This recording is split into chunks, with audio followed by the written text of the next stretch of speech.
Today on Law Weekly, we track some of the major legal events of the year. We also have a recap of the top legal stories of the past week. And on our interview segment, we chat with Mr. Wahab Shitu, a legal practitioner and lecturer at the University of Lagos. That's the lineup on this episode of the program. Hello and welcome. I am Shola Sheyeli. Let's begin with the review of the judiciary and some of its activities in 2015.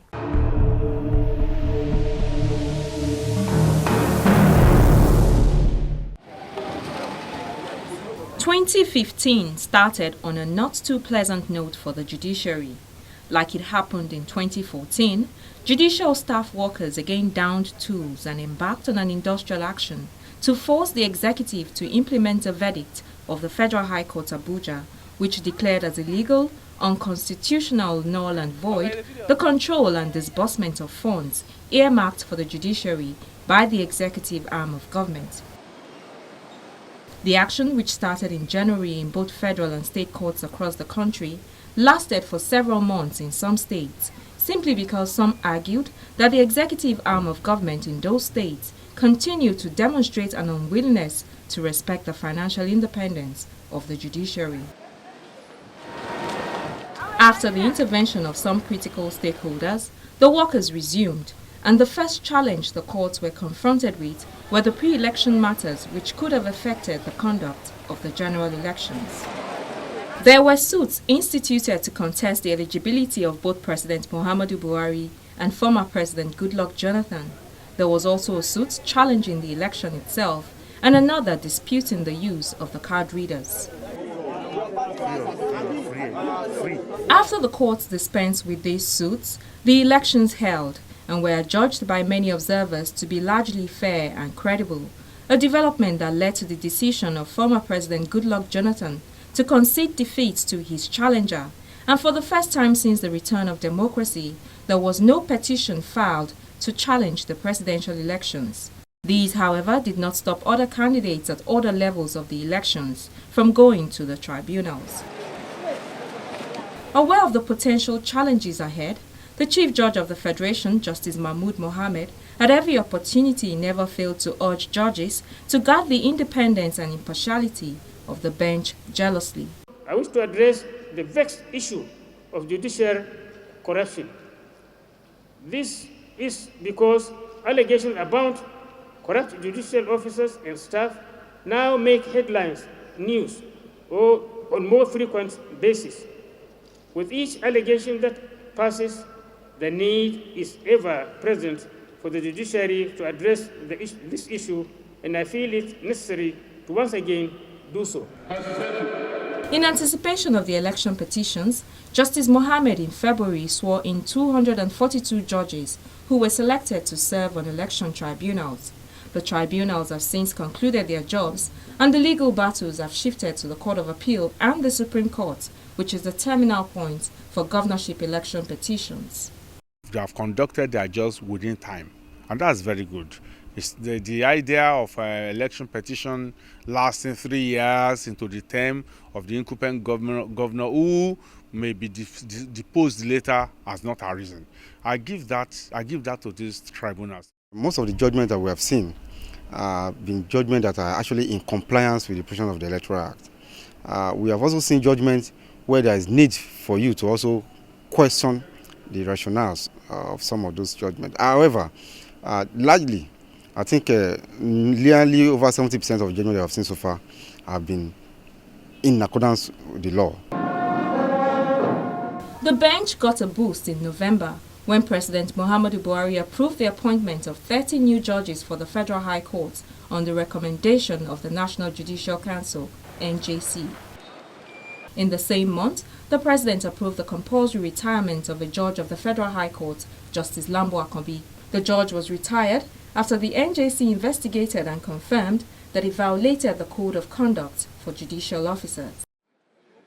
For the lawyers, the umbrella body, the Nigerian Bar Association, jettisoned its 17-year-old electoral guidelines, and at a well-attended general meeting of all 110 branches of the association, led by the president of the bar, Augustine Alege SAN, members endorsed the e-voting system for the bar elections. This means that all Nigerian lawyers who have paid annual practicing fees can now vote with effect from the 2016 elections.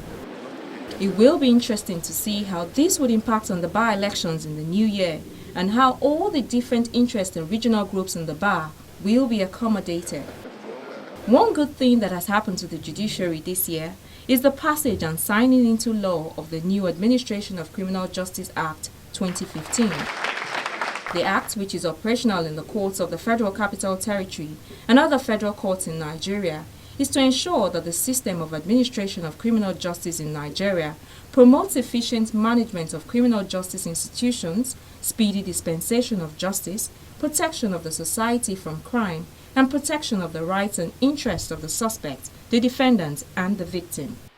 Lawyers, defense lawyers, seem to raise objections, seem to want to take long adjournments, and the pretext that they have so many other cases they're appearing on, pretext that they're traveling for medicals, and the pretext that even the accused will be traveling for medical. That law is meant to actually check excesses of lawyers who are in the habit of always looking for stay of proceedings because they want to compromise the system. No corruption case was concluded by the courts in 2015. The dispute between the executive and the legislative over the amendment to the constitution was also not resolved. Also pending is a dispute between the federal and the state governments over value-added tax and the sovereign wealth fund. 2016 brings with it the expectation that these issues will be resolved. Many Nigerians are also hopeful that issues of prison congestion, the high cost of litigation, delays in court cases, how to shield the judiciary from political influence, and reform in the process of appointment of judges will also be addressed. Other cases which the courts must decide in the new year include the issues surrounding the Kogi state elections, the Saraki and the Code of Conduct Tribunal suits, the new corruption cases initiated by the Buhari administration, among many others. I would love to see a more vibrant judiciary. I would love to see a more effective judiciary. And I would love to see a more improved in terms of technology judiciary. Our judiciary should be properly equipped. Our judiciary should be well funded by government. Lazy, corrupt judges, inefficient judges, ignorant judges, they should be flushed out. And then, of course, the speed of administration of justice should increase. And there's no way you talk about judiciary without talking about the lawyers too. The attitude of lawyers must change for these cases to move. Then, with respect to the bench, most of the time, these days are given. Only for you to come and say the judges have gone to workshop, judges conference. And I feel these are things, the timetable should be there within the year, so that within the period of this conference or workshop, this will not be given. And once those days are vacated, then you have another 2-3 months adjournment. That's why you see most of these high-profile corruption cases, they don't finish, they don't come to an end.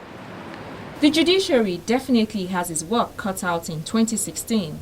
As it has always done, Nigerians expect that the judiciary will continue to strive towards the realization of a judicial system that serves to dispense justice no matter whose interest is at stake.